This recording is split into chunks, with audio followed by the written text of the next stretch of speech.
Anyways, as a makeup YouTuber, we deal with a lot of facades in one way or another, whether that be, a full face of makeup, the personality we put on, whatever. And frankly, I feel like I'm back in the early 2000s, the way we are applying Dream Matte Mousse, or the equivalent of, every day.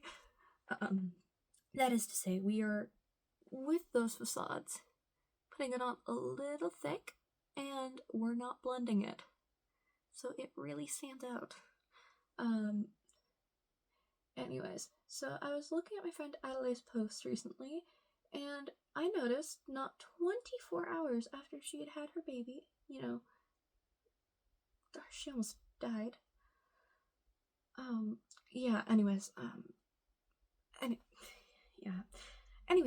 I noticed that people were asking her, hey, when are you gonna lose the baby weight?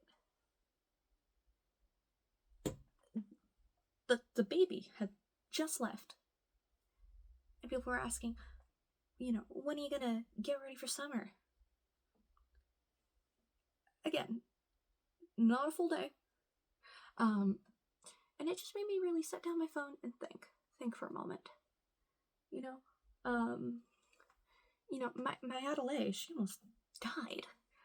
And people are more concerned about the style in which she does it in, and keeping up with the trends as, she's going through labor and delivery, that she forgot to use the color corrector she bought recently.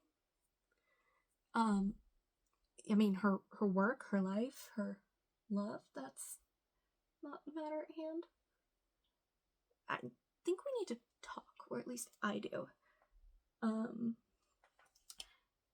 willing to give most anything for you guys, my audience, and my children, but you both seem to be rather just taking more lately, And I'm grateful for you guys, I truly am, but at the same time, though, it feels like I'm rocks on the beach. The waves slowly eroding me to sand. God, isn't it just exhausting? Having to look good, but not too good, that way you're not begging for attention. Or you can't look matronly, although they expect you to be one. Because what if your kids saw your content?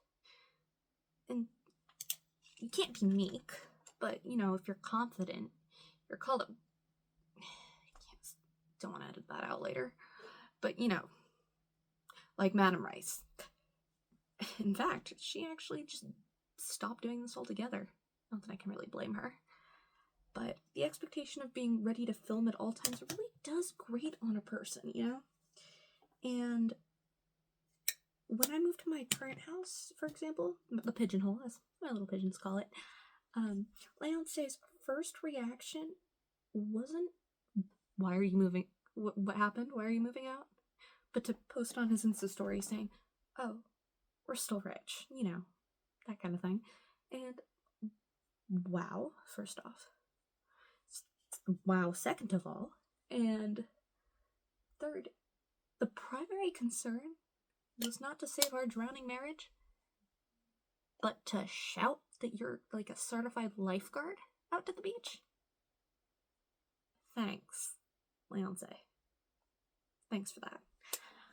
But his impeccable timing isn't an isolated issue. He's a notable example of the expectations that we've been setting up for on social media, especially for women, as I've noticed lately. I know someone who's the proponent of the idea, in a room full of people, there will always be someone smarter than you. Likewise, online there's always someone more skilled, more popular, hotter, happier. But I fear that we have seemed to lose the plot in this regard. At least I fear I have.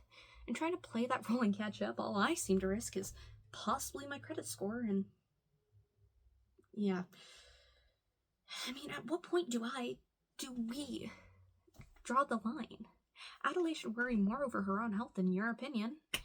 Obviously, it's a rather ridiculous thing to have to state at all. But in my time knowing her, I find myself thinking that often. Every actor falls into their role in some way, shape, or form. But it feels like between being a good wife, a mother, a woman, there's no room left to just be myself, or, to do anything. And I mean, in her case, it was literally almost killing her, Adelaide.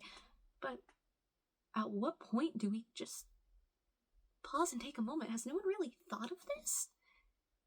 Is it just me? Like,